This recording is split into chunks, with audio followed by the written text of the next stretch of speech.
현직 대통령의 구속, 그리고 법원에 난입해 난동을 부린 극렬 지지자들.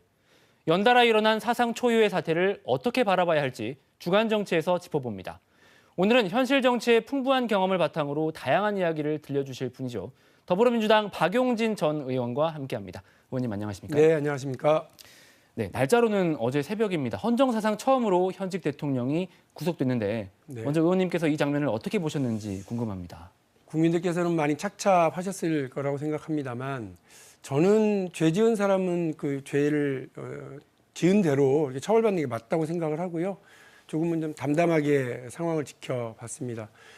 온 국민을 놀라게 하고 국가를 위기로 빠뜨릴 뻔한 그런 내란 혐의의 수개 혐의를 받고 있는 당사자가 구속되지 않았다면 그게 더 이상한 일이라고 생각합니다.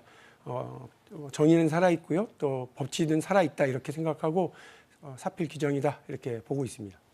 그런데 구속 사실 자체보다 더 어떻게 보면 충격적인 일이 네. 서부지법에서 폭력 사태, 폭동 사태라고까지 할 수 있는 예. 그런 상황이 빚어졌습니다. 이것 또한 사상 초유의 일이지 않습니까? 네. 그럼 이렇게까지 사태가 빚어진 이유는 뭐라고 보십니까? 국민들께서 지금 많이 마음 안 좋으실 텐데 최근에 모든 게 다 사상 초유의 일 아닙니까? 대통령이 일으킨 내란 난동부터 시작해서 현직 대통령 구속 그리고 법원 난입 사건까지 이렇게 벌어진다고 하는 게 충격적인 일인데요. 일단 이런 일이 벌어지는 데에는 누군가가 이걸 선동하는 사람들이 있습니다. 제일 주범은 윤석열입니다. 바깥에서 시위하던 사람들한테 손편지 써가지고 뭐 고맙다, 고생한다, 유튜브로 잘 보고 있다. 이 얘기가 다 뭐겠습니까? 자기를 지켜달라고 얘기하는 거고 지지자들을 자극하기 위한 것 아니겠습니까? 최종적으로 그의 책임을 벗어날 수 없다고 생각합니다. 이 국민의힘의 전체적인 분위기가 이런 극단적인 주장에 동조하면서 이런 일이 일어났다라는 분석도 있는데 이런 분석은 어떻게 보십니까? 내란에 동조하는 사람들 그리고 내란 수개를 옹호하려는 사람들 그리고 거기에 깨춤추는 그런 지지자들을 옹호하고 칭찬하고 성전이라고 일컫는 사람들 싹 다 같이 쓸어야죠. 그런 사람들이 지금 2025년 세계 10대 경제대국 대한민국에 어울리기는 합니까? 지금 우리 젊은 세대들이 살아나가야 될 대한민국에 하나도 어울리지 않는 그런 정치인들이 유력 정당에 스스로 여당이라고 자칭하는 정당의 국회의원이고 지도부고 유력 정치인이다. 이게 지금 대한민국의 비극의 한 단면이라고 생각합니다. 어디 그들뿐이겠습니까? 한남동 관저 앞으로 몰려가서 지켜야 된다고 하면서 공수처와 경찰의 체포영장 법적 집행을 가로막았던 사람들이 대한민국 국민을 대표한다고 할 수 있을까 이런 생각이 듭니다. 지금은 이러저러한 여론조사로 그들이 유리한 지점들이 나오는가 본데요. 대한민국 국민들 그렇게 호락호락하지 않습니다. 12월 3일 이전 밤으로 절대 돌아가지 않아요. 여론조사 말씀을 하셨습니다. 네. 이 여론조사 결과를 놓고 지금 해석이 분분합니다. 왜냐하면 집권 여당의 대통령이 구속된 상태인데 민주당보다 국민의힘의 지지율이 더 높게 나타나는 어떻게 보면 이해할 수 없는 그런 결과들이 나왔지 않습니까? 이 여론 흐름을 어떻게 진단하시는지 그리고 향후에 어떤 변화가 있을 거라고 예상하시는지 말씀 부탁드리겠습니다. 일단 우리한테 불리하고 안 좋은 기분 나쁜 결과 나왔다고 그거 부인하고 과표집이네 여론조사 조작이다 이렇게 생각하시면 절대 안 됩니다. 애가 성적이 잘못 나왔어요. 그러면 그 성적이 잘못 나온 걸 가지고 분석을 해야지 선생님이 시험 문제를 어렵게 내서 그렇다 이렇게 얘기해버리면 답이 없거든요. 네. 지금은 이 여론조사의 결과가 민주당한테 뭔가 경고를 주고 좀 달라지라고 하는 사인을 보내고 있다고 이렇게 보시는 게 맞을 것 같은데 제가 여론조사를 보면서 조금 심각하게 보고 있는 건 뭐냐면 네. 윈지 컨설팅에서 시행한 여론조사 이재명 후보와 김문수 후보를 1대1로 붙인 가상 대결에서 호남권이 이재명 60.3, 김문수 28.1입니다.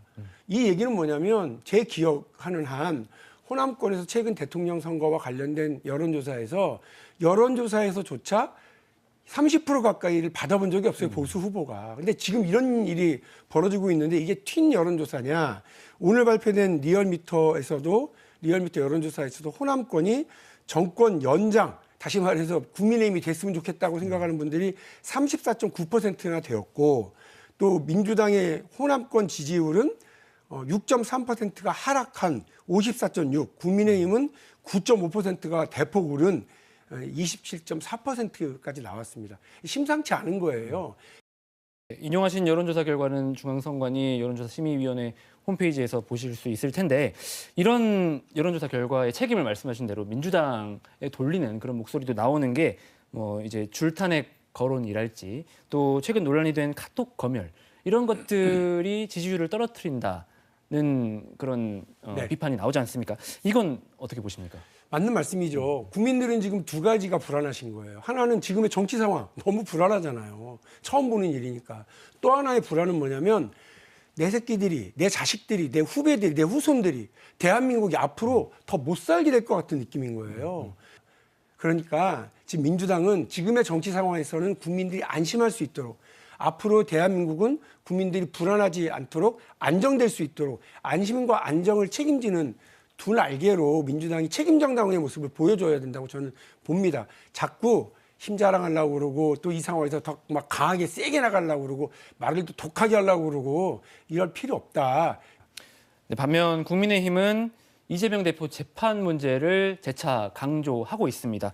그리고 개헌이 필요하다는 얘기도 본격적으로 꺼내고 있는데 아마 이제 조기 대선 국면 그리고 앞으로 전국의 변화를 고려한 내용들일 텐데 이 개헌 필요성과 가능성에 대해서 어떻게 생각하시는지 궁금합니다. 개헌의 필요성 20년 전부터 나온 얘기입니다. 근데 그 얘기를 자기들이 권력 잡고 있을 때는 입 꼭 다물고 있다가 이제 와서 하는 얘기는 사실은 본질을 흐리는 얘기예요.